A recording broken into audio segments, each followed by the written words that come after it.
qu'il y a un peu plaisant dans le métier, c'est que ça bouge, quoi. C'est pas monotone, tous les jours on change. Je m'appelle Didier, je suis installateur sanitaire.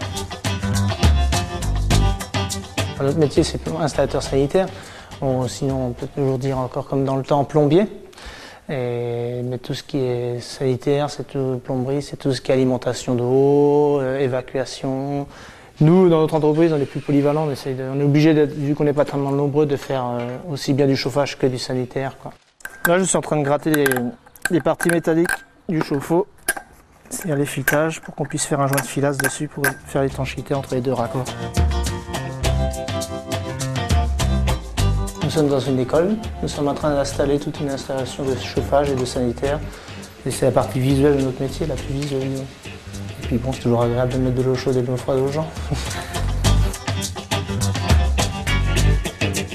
La collectivité, c'est sûr qu'on va avoir plus un problème d'esthétique, ça va être surtout un problème de résistance, quoi. Si on est dans une école, que ça soit pratique déjà et que ça soit costaud, quoi.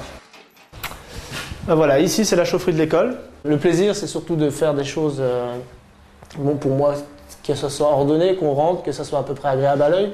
Ça nous demande d'être un petit peu touche à tout, plus ou moins. Il faut faire un petit peu de maçonnerie, on a toujours des trous à reboucher, des percements, ça, un peu de peinture, les tuyaux avec l'anti-rouille, du calorifuge, de l'électricité, pas mal d'électricité d'ailleurs, tout ce qui est régulation, tout ça.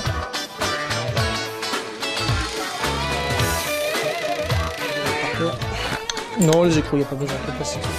Je vais prendre le temps qu'il faut pour que ça soit bien fait du premier coup. Alors dès l'instant qu'on part sur ce principe-là, qu'on n'essaie pas d'aller trop vite, on arrive toujours à éviter les gros pépins. Ça fait 16 ans que je fais ce métier. Bon, c'est vrai qu'au début, on a certaines appréhensions par rapport à des installations, prendre des responsabilités. Quand il faut faire des coupures d'eau importantes ou des coupures de gaz, tout ça. Et après, avec l'expérience, on sait se dominer pour savoir aller à l'objectif recherché, c'est-à-dire ne pas se disperser dans son travail. Alors, le dernier travail pour peaufiner, c'est le petit joint de silicone. Alors, on essuie bien parce que si c'est humide, ça ne prend pas bien non plus.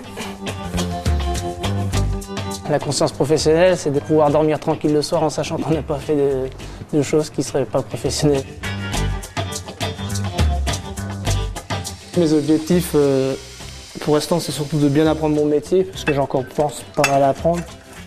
J'essaierai peut-être de m'orienter toujours dans le métier, mais peut-être à essayer de pouvoir gérer plus de chantiers, m'occuper de plusieurs personnes en même temps peut-être, mais toujours garder le contact du chantier, parce que pour moi c'est très important. Je ne pourrais pas rester toute la journée derrière un bureau, ça c'est impossible.